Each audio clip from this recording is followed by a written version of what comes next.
ओम नमः शिवाय। आज हम नागेश्वर ज्योतिर्लिंग की कथा करेंगे। दारुका नाम की राक्षसी थी जो पार्वती जी के वरदान से बहुत घमंड में रहती थी। देवी पार्वती ने एक वन को जो सब समृद्धियों से भरा रहता था उसकी देखरेख का काम दारुका को सौंप दिया था। दारुका और उसका पति दारू वहाँ रहकर सबको बहुत भयभीत किया करते थे। उन दोनों ने पीड़ित होकर ओबकी ऋषि की शरण में गए। सबकी रक्षा के लिए ओबकी ऋषि ने श्राप दिया कि ये राक्षस यदि पृथ्वी पर प्राणियों की हिंसा या यज्ञ का विध्वंस करे तो उसी समय अपने प्राणों से हाथ धोना पड़ेगा। ऋषि ने दारुका और दारू को ये श्राप दिया कि अगर ये किसी को तंग करेंगे तो इनको अपने प्राणों से हाथ धोना पड़ेगा।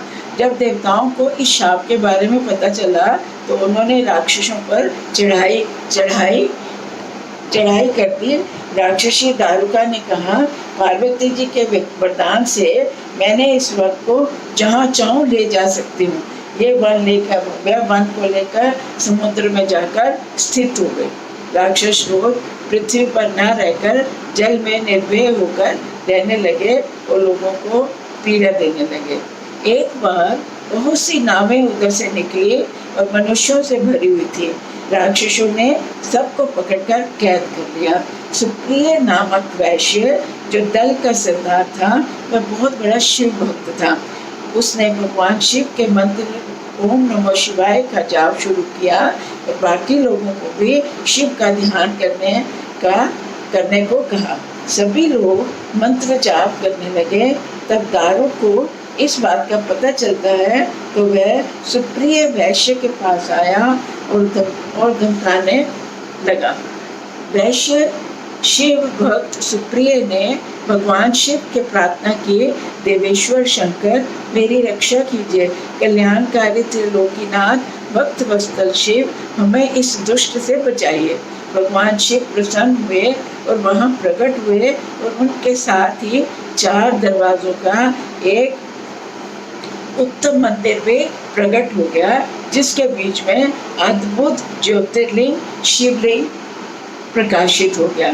भगवान शिव ने पाशुपत अस्त्र से सब राक्षसों को नष्ट करके सुप्रिय की रक्षा की और वर दिया कि इस वन में ब्राह्मण, क्षत्रिय, वैश्य और शूद्र चारों वर्णों के धर्मों का पालन हो। तमोगुणी राक्षस इसमें कभी नहीं रह सकते। जब राक्षसी दारुका को इस बात का पता चला तो वह पार्वती जी के पास जाती हैं और विनती करती हैं कि मेरे वंश की रक्षा कीजिए। पार्वती जी शिव जी से निवेदन करती हैं कि ये राक्षसी दारुका देवी मेरी शक्ति है। ये राक्षस पत्नियां जिन पुत्रों को जन्म देंगी उनको भी वन में रहने की अनुमति दीजिए। वो कहने दारुका मेरी बहुत प्रिय है, आप राक्षसों को भी रहने का स्थान दीजिए। भगवान शिव बोले, यदि तुम ऐसा कहती हो तो सुनो, मैं अपने भक्तों की रक्षा व पालन के लिए यही निवास करूँगा। इस प्रकार वे दंपति वार्तालाप करते स्वयं भी वहीं स्थित हो गए।